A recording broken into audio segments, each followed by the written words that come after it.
Welcome to the Service MVP podcast. And my name is Joe Crisara, America's service sales coach. And we have with us today Mr. Seth Ure, and he is with Goodleap, which is the gift of affordability that he gives contractors every single day. Seth, welcome to our program. How are you doing today? I'm great. Thanks for having me, Joe. It's a lot of fun. Did I pronounce your last name right, Seth? You can call me whatever you want. That's fair enough. I have family members who disagree about pronunciation, so you did just fine. That's good. Well, I tell you what, I have the same thing. I don't care. Just call me. I don't care if you call me what you pronounce it right.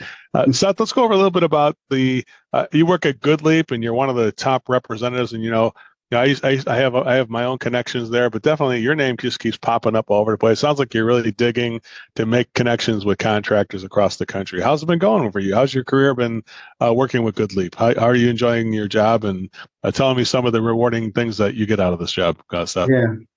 I had a boss a long time ago. I worked at Daikin for about 6 years, and one of my bosses there was like a Wharton grad, and he consulted for Bain for, like 10 years. And he said, if the only thing you're getting out of your job is a paycheck, you're getting cheated.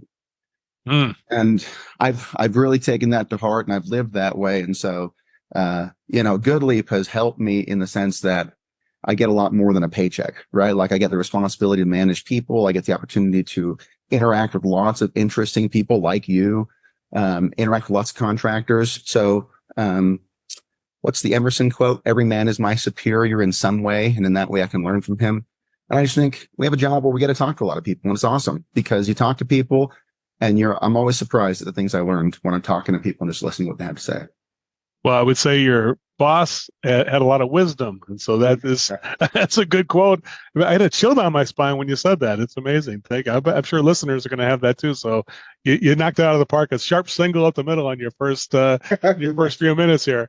Let's go a little bit about the need for the financial aspect to assist the consumers to give them the gift of affordability, which I hate to use the word, but the word financing, right? Which is that's on the table. But tell us a little bit about today, why it's more important today to be able to offer financing to all your clients, as opposed to back in the day where it was kind of an afterthought. People did it just to see if they could like pick up a sale here and there as an afterthought. Tell us why it's so important today.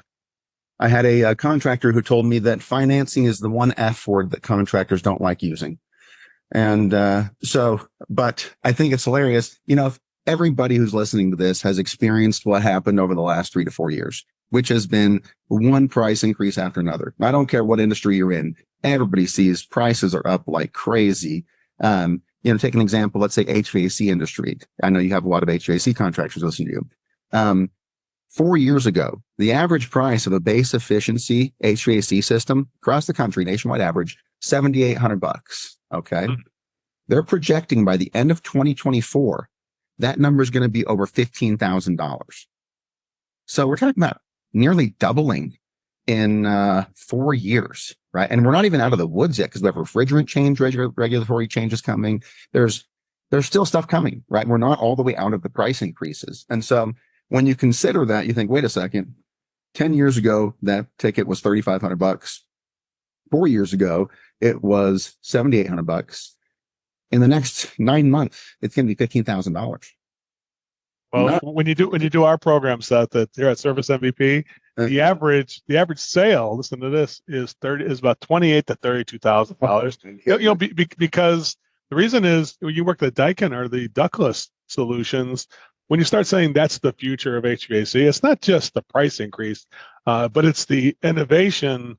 To me, the most premium solution is everybody gets a personal heating and air conditioning system in every room of the house. So that's going to cost, $79,000 for some of those solutions. You're probably going to settle at something, or it might be a hybrid between that. So definitely with the new innovations that are being financed, it's not just the equipment, it's everything, plus the service memberships. So it's all that kind of stuff that comes with it that I'm saying, you're right, 15,000, it's being very conservative. I think you're probably going to see 18, 20,000 with the average person, but with the most premium companies, it's going to be at that 32, probably 36,000 very quickly. Yeah. Well, I'm glad you brought that up. Yeah, I visited a Tesla dealership this last week. Not that I'm necessarily going to buy a Tesla, but I was curious, right? So I was talking to the salesperson, and they can take the tax credit of $7,500 right off the top of the purchase. So they have a Nice. Model Y, right? There's a Model Y, and it's got 3 rows. I have 5 kids, so I'm like, what's the biggest Tesla, But it's got 3-row seating. Do you know what the base price of the Tesla Model Y after the tax credit comes off the top? $32,000. Exactly what you just said. So the Isn't that question, crazy? how many Tesla Model Ys would they be selling without financing? Well, I tell you what, I bought 2 Teslas. so I'm uniquely qualified to tell you that it's the easiest. It's like buying a Tesla is the easiest $100,000 you're ever going to spend. For me, I got the Yeah. Model X and the Plaid and everything like that. So, but it's like, just give us $100 down and get pre-approved. Just give us your Social Security number, and we'll get pre-approved. I was very lucky during the pandemic. I got my interest rate at 2.1%. Almost like they gave me that. They gave me that money. Free, yeah. It's basically, I'm like, that's free, and I'm like, hell yeah, $100 down, and all of a sudden they said, hey, your car is here. What? It's in your front yard. What? And then it's crazy. But you know what? The financing. If they asked me to come up with $100,000, I would have been like, well, I got to pontificate on that forever. Like I'd still be thinking about it now, even. But when they said that it's 2.1 financing, or the monthly payment would be this, and that's what it would have came out to. The monthly payments are super affordable. So I'm like, it's like I'm already wasting that much money on my current vehicle, getting the brakes done and everything else like that. I might as well. I mean, truthfully, it didn't make sense financially, but truthfully, I'm done with the hassle. I want something more simple. And when I got one, then my wife got envious and she got one next year. So it's like, but they make it super easy. Give us the $100 down, and we'll get the rest thing going. I think it's a real good example of that model. And whether you like a Tesla or not, I think all the car dealerships have figured out that the average car is going to cost 40,000 or whatever kind of a thing. You might as well. One more note. I asked the salesperson, I said, how many of the base models do you sell at that $32,000? And he said, almost none. Everybody buys one of the upgraded models.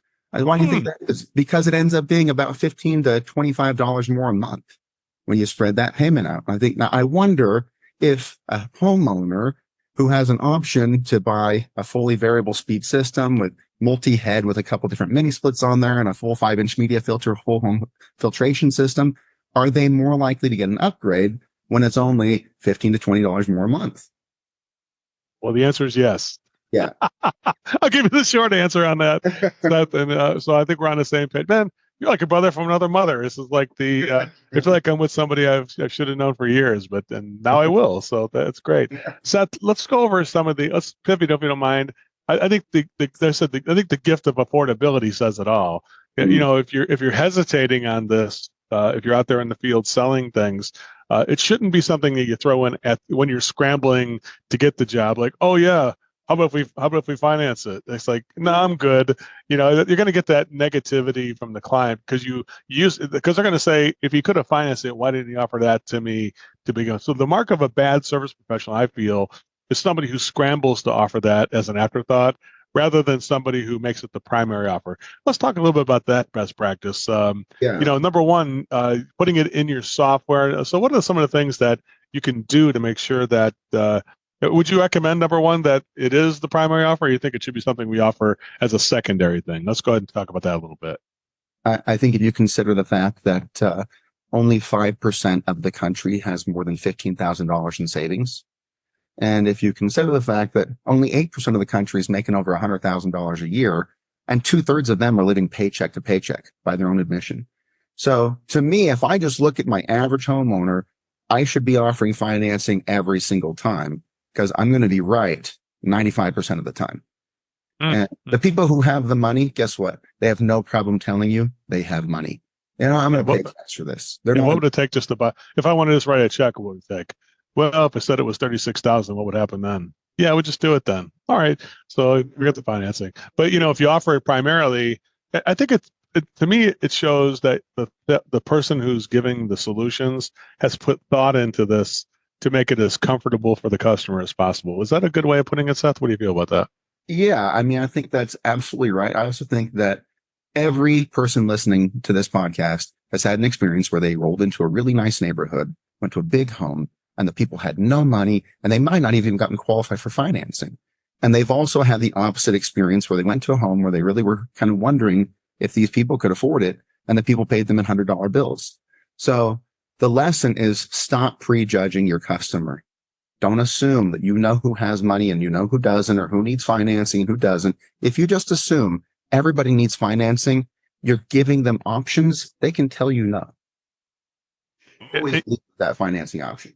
And when we here at Service MVP rank the priority score of a client, financing puts it at the top score because financing provides more resources, financial resources, than a credit card normally does, and that your checking account has the least amount of resources most likely, and cash is very minimum resource. So if I look at somebody's going to say, I'll just pay cash for this thing, I'm like, oh great, this guy doesn't have any money, so he's probably how much money he probably thinks is $5,000 in cash. That's not gonna cut it with that $15,000 even. So really, you can make a case that almost 100% of the people would need some financing to get them over the hump. Because if you had to say, what's the expectation of the consumer based on what they see online, and what's the reality when the salesperson gets out there, that's always the sticker shock, right? Like the car's advertising, hey, get a new car for like, $18,000 for Chevy something or whatever. And you go in there, it's like, where's that Chevy? Oh yeah, the one that you want is like 42,000. Oh, okay. Well, what happened at 18,000? Well, that's the base model. You want to go with that? It's got AM radio or whatever, whatever they got on that one. Yeah, it's like that's like the bait and switch that but seriously, I think the reality is that consumers think it's probably 5,000, like you said there, but the reality is the 15,000 or the 30,000. So you should have it just to make sure you're bridging that gap, so that people don't feel like because truly, here's how I felt when I went to car dealers and they just threw the full price at me. If I ever seen that, I'm like, holy crap, I am stupid. I thought that. So it makes the self-esteem of the consumer lower, because you're like, oh crap, I thought it was going to be 7,000. I didn't know it was going to be like 29,000 or whatever. I'm just then they feel stupid. And I tell you what, Seth, when somebody has low self-esteem, do you think they want to treat themselves to something really good? Well, tell us about that a little bit. Yeah, I'm so glad you brought that up, because I think oftentimes, like I always make this comparison of, if you've ever been in a grocery store checkout line and there's someone in front of you whose card gets declined, what do they always say? They don't say, I spent all my money on cigarettes, now I can't afford food for my family. They don't say that. They say, my bank must have screwed something up. There's some fraud on my account. They will never tell you, because they don't want to feel stupid, and they're still super embarrassed. And, heating and cooling, plumbing, electrical, these are mandatory must-have services. You don't get to choose about whether you buy food or whether you live in a home that's air conditioned in Phoenix, right? That's something you have to have. And you're putting this homeowner in a position where they feel stupid.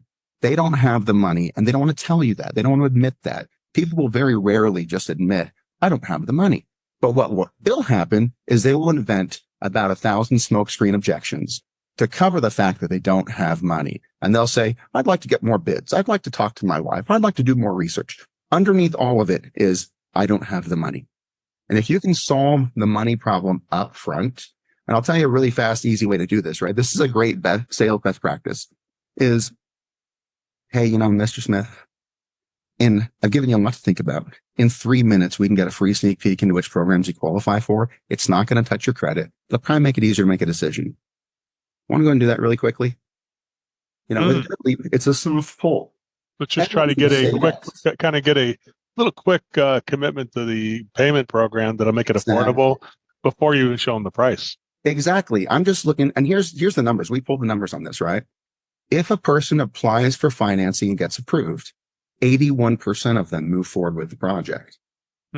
So it's what? I agree. That's why when we answer the phone, we try to ask people, so how are you going to be investing in this today? You're going to use a low interest bridge loan, our low payment bridge loan. You're going to use a credit card, or you're going to use a check when you eventually make the purchase. And they go, I'm probably going to use that bridge loan. Well, can I go ahead and send you a soft credit pull, which would be we have it when you have any impact on your thing. So we do the same thing, even on answering the phone. Here's what we found, Seth. Would you believe this? If you offer that ability to get a pre-approved before a guy comes out there, 37% of people will actually do that. Do you believe that? If they offer it on the phone even. So then if you did it on the phone, that same thing, and then the salesperson does the same thing, pretty much the consumer gets the idea like, I guess that's just how we do it here with this stuff. That's just a normal way of doing it, right? You kind of normalize the part of it, the program you're talking about there, right?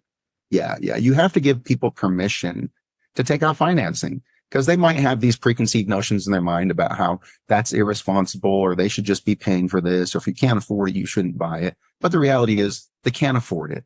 So you have to normalize it through saying things like, 85% of our customers go to one of our standard programs because it's so much easier. I mean, the takeaway is people will buy the best they can afford. People will buy the best they can afford. I really like what you're saying there, Seth. And one of the things I'm seeing here when you're saying that is that you're anticipating the needs of the client.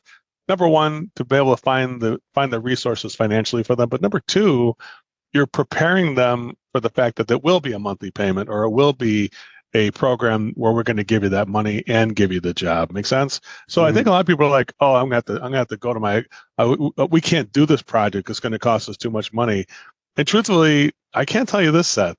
After shopping for heating and air conditioning services myself here in Playa Vista, California, I tried to get people to say, what do you got for me on a payment? Like, I'd be like, oh, gee. Like they acted like I was pulling their teeth to get the service provider to offer it to me. I'm like, don't you have financing on this? It's like $39,000 we're going to spend. I did ductless in my entire house. I took out the ductless system, put in ductless. I won't say the brand name or anything like that, but truthfully, and I wanted it that way, right? And I said, well, they're going to go, that's going to cost a lot of money. I'm like, dude, can you finance it? Oh, I have to check and see what we got, right? They were unprepared in a way. Does that make sense? Yeah. So I would say the vast majority, and you probably know this because, if you looked at it, Seth, can you give me some statistics? How many people are using this as the primary offer, as opposed to people who are act like it's a burden on the contractor? How many people are more like really set up for this? If you looked at all the contractors in the country versus, so if you did this, you'd be in a select group. I'm saying, what would the percentage be of people who actually offer financing as the premium as the primary offer? Would you say? Let me answer that with this statistic right here. The top 10% of all contractors are funding 90% of all finance jobs. I guess that says it right there. The question the top 10% finance of 90% of all the sales. Yeah, 10%. Are they big because they're offering financing, or do they offer financing because they're big? And I think it's pretty obvious they got big by offering financing. That is true. That is true. Yeah. So if you're saying, how do these companies? So whenever you say like, I remember I was in a room with we have our True Grit, our event we have. we had 5 contractors who grew from $0 to $40 million, startup to $40 million in 5 years, and all of them use financing as the primary offer. Now, I'm not saying it's the only reason, but it is an integral component that says I'm not going to grow to 40 million in 5 years unless I can make sure consumers can afford my solutions. Because you don't get there by doing nickel and dime jobs. You get there by making sure you're doing the big ones. Right? You got to hit a home. It's like baseball season's coming up, right? Getting dribble one back to the pitcher and he fumbles the ball and you get an error. That's one way of getting on base. But you know what? Hitting the ball out of the park with bases loaded, it makes a lot more runs and it makes you win the game. Does that make sense there? And this is very similar to what you're talking about in finance. You get to hit a lot more home runs when you got the bases. In a way, you're loading the bases with the financing. Is that a good analogy? What do you think of that? That's a great analogy. In fact, I was training a group of territory managers who worked for some distributor out in Georgia. And there was one of them who had just started 3 weeks ago. And I did my training and he came up and he's like, what you said about people not offering this is so true, because I had to replace my HVAC system.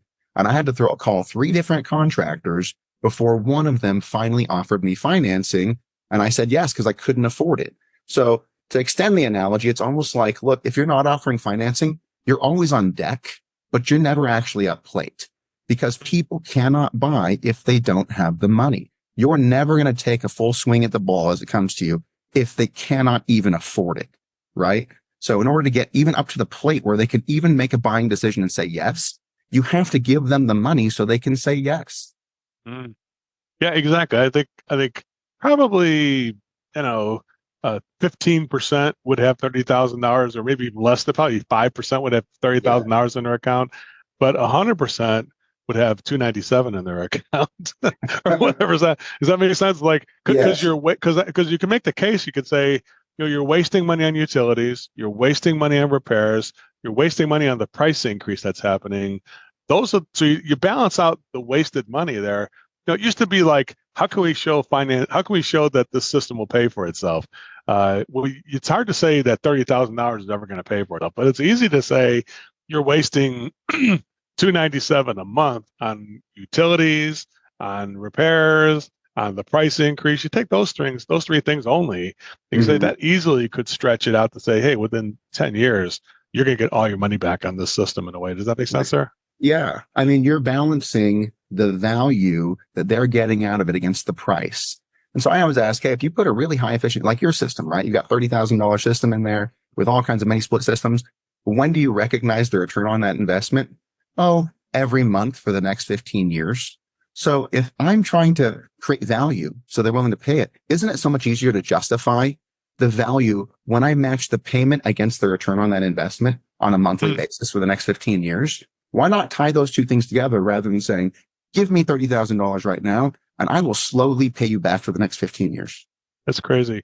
And truthfully, on my utility bill, I could make the case because let's put it this way, I'm only heating and cooling 200 to 300 square foot at a time. Yeah, on top of the fact the system is like 10 times more efficient.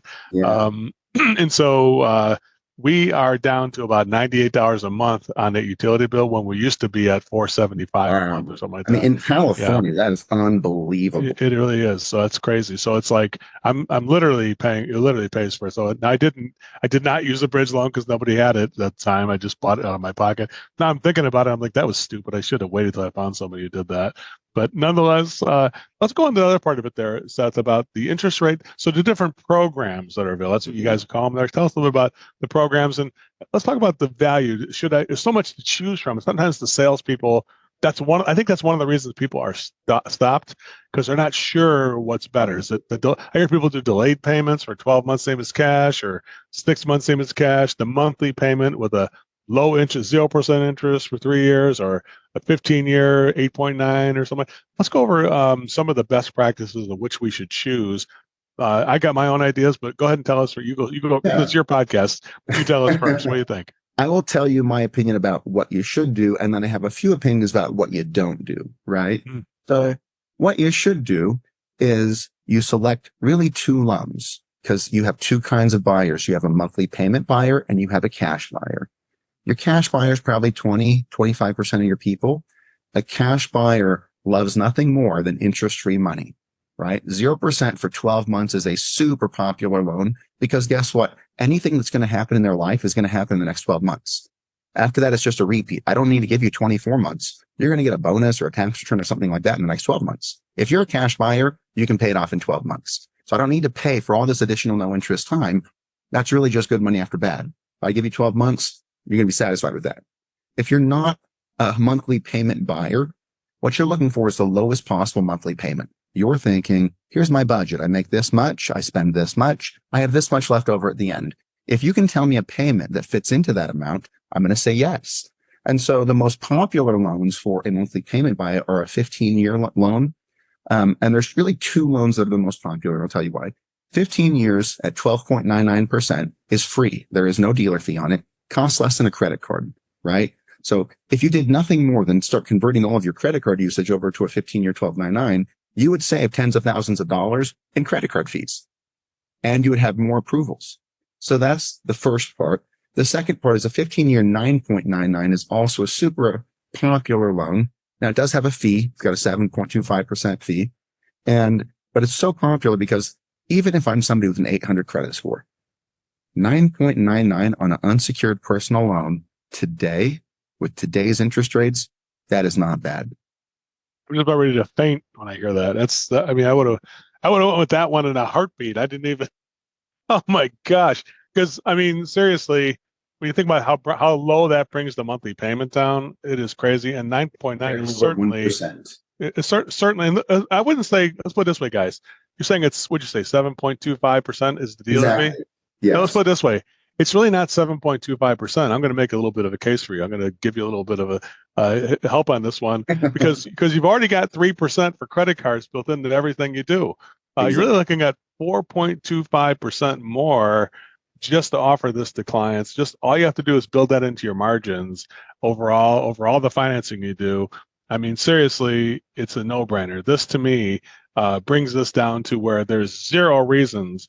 Because I think a lot of people get into the thing where it's like, oh my God, if I do the 0% financing, it's going to be like 15% for 3 years or whatever. And I'm like, dude, why are you doing that? Why don't you do 9.9 or 8.9 over 10 years or 9.9 over 15 years? I feel the same way there too. So Yeah. I would say the best ability is affordability. That's and you can have that one, Seth. Joe Crisara said this to me, We'll steal and that. it stuck with me. Okay, just don't forget to mention my name on that one when you do it. The best ability you have as a salesperson is affordability. That's the one. That's really it. I always say to people because you're surprising people. Like I get all that for like 149 a month or whatever that's going to be. It's like, well, Joe, if I said I could do it that way, what would happen then? Oh my God, what's the interest rate? What if I said I give you all this money up front and it would only be 9.9% interest? And here's the thing. When you incorporate, I always tell people when you get the 9.9% interest and the monthly payment, both the principal and the 9.9% interest you're going to pay is less money than you're currently wasting. That's a key thing I have to tell people all the time, that we're not taking money out of your pocket. We're taking money that you're currently spending and using those resources on a small monthly basis to be able to afford this thing. And then you're going to have better comfort, a quieter system. Well, I'm just making your case, right? Seth, I just took over this podcast. I don't know why I did that. But I just like, you know why? Because I'm so excited about your services. Have you ever met a podcast host who's more excited about your services than me? You're definitely at the top of the list, you know. Oh, thank you. Well, that's why I can never have Goodleap on enough, because I really think this is the thing that they definitely have to make a promise to come back again sometime in the future. Okay. Definitely. Is there anything you'd like to follow up with here, Seth? How do they get a hold of you to make sure? Because you sound like somebody who's able to articulate this in a way that's meaningful to the. It sounds like you sounds like you're the kind of person who would work with the teams to train people. Tell us about the training that Goodleap does to make sure the teams can get this together a little bit. Yeah, it's a great point. So we have two types of trainings. One of them is focused towards distributors and manufacturers and their field sales reps.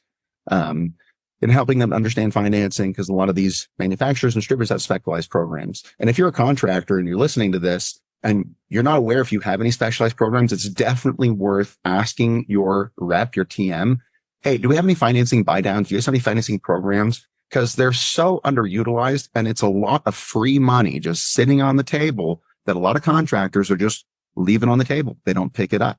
So if you're listening to this, ask your TM, ask your rep, do we have any financing buy downs or promotions? That's a huge deal. So that's on the distributor side. At the contractor levels, we do 2 trainings for every contractor who gets started up with us. Okay. We do an initial training, and that training is to help people understand this is how the program works. And it's to understand a little bit more about their business so that we can structure the program to the way they run their business. My goal is not to come in here and force contractors to revamp how they do things. Tell me how you do it. I'll customize my program to work with what you're doing.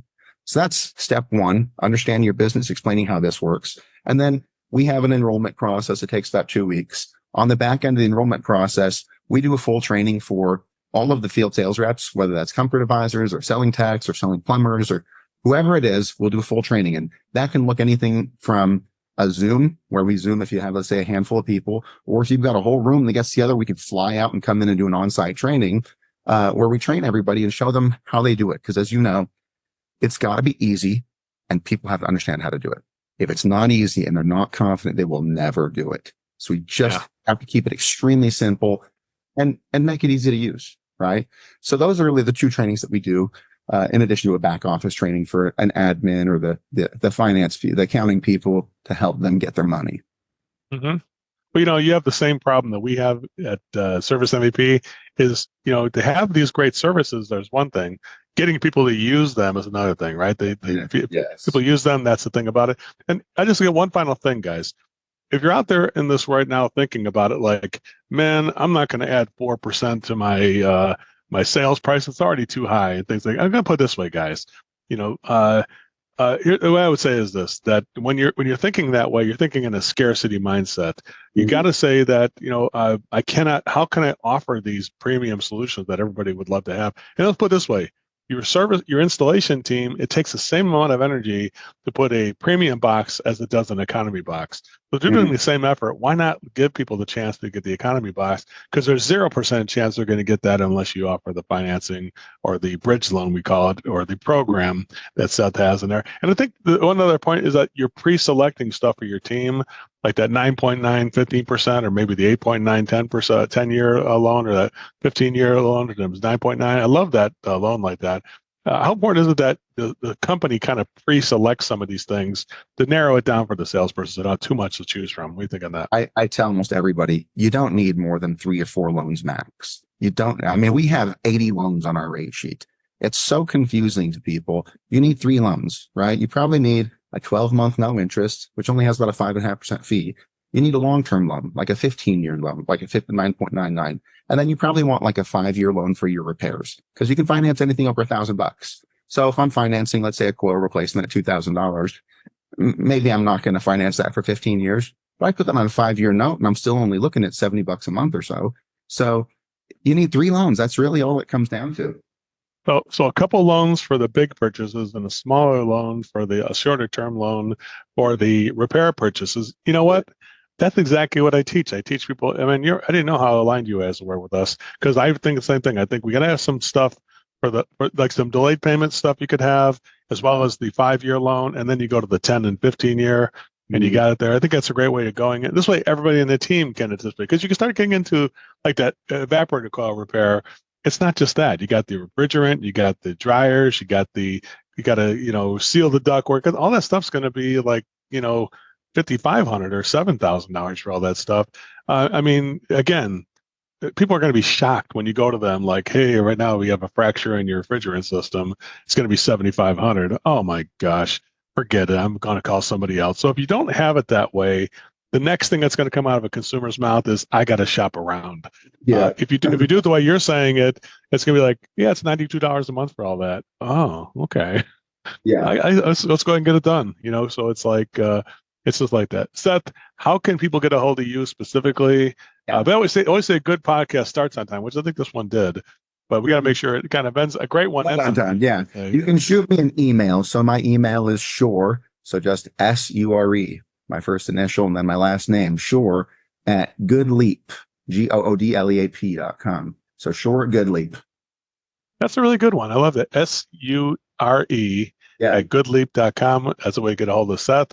And Seth, thank you so much. Any final thoughts and words you have for contractors before we depart here? I would just say, you're not selling HVAC systems, you're selling affordability, right? People will buy the best they can afford, and typically they're going to do whatever is easiest. So if you make it easy and you make it affordable, you're going to close a lot of sales. Just one other thing. Tell us the kind of feeling you get when you see people report back to you about the kind of deals they write and things like that. Do you get contractor feedback from you about the difference it's made in their life? Can I share one really quick story? I know we're up against the time. Go ahead. No, take your time. So this was a gratifying experience for me, right? So several years ago, this is 3 to 4 years, I went out to train a large contractor down in Theodore, Alabama. Some people probably know who that is, because it's not a huge area and this is a big contractor. But in any case, I went in there, I was training the sales manager, and he was receptive. We trained the team. His sales at that time were something like 1.7 million a year, which in Alabama, he felt really good about. Okay. I saw him a year and a half later at a conference event. And at that event, he was getting called onto the stage to receive an award because he had broken the $5 million mark in annual sales, which again, in rural Alabama, that's a massive number, $5 million in residential sales. So I was at dinner that night and I was sitting there drinking. He came up, we're talking to this group, and he says, hey, everybody here, I want you to listen to everything this guy has to say, because he changed my life. When he came out and trained me, it took me from a $1.5 million salesperson to an over $5 million salesperson. And all I changed was exactly what he told me in terms of how to set up my financing with my selling process. So I thought that was an amazing experience. And, you have experiences like that all the time where people tell you, you see the growth in their business. It's really gratifying. We're both in a fortunate situation to where we get to help people, and you get to see people grow after you help them. And it's really gratifying. It's fun to see the change. Man, if I was over there right now, I'd give you a big hug. That's amazing. Thank you so much for coming on here, Seth. It's been definitely just one of the shortest feeling pod. I feel like we go on for hours. I could talk to you for hours. Let's promise you'll do it again with me sometime when you got some new things to share. Maybe we could just do contractor affordability stories. It'll be a good little thing we could do next time. You up for that? I would love it. Yeah, that'd be awesome. Let's do it again, Seth. Have a great one. We'll talk to you next time. Have a great one. Okay. Bye-bye.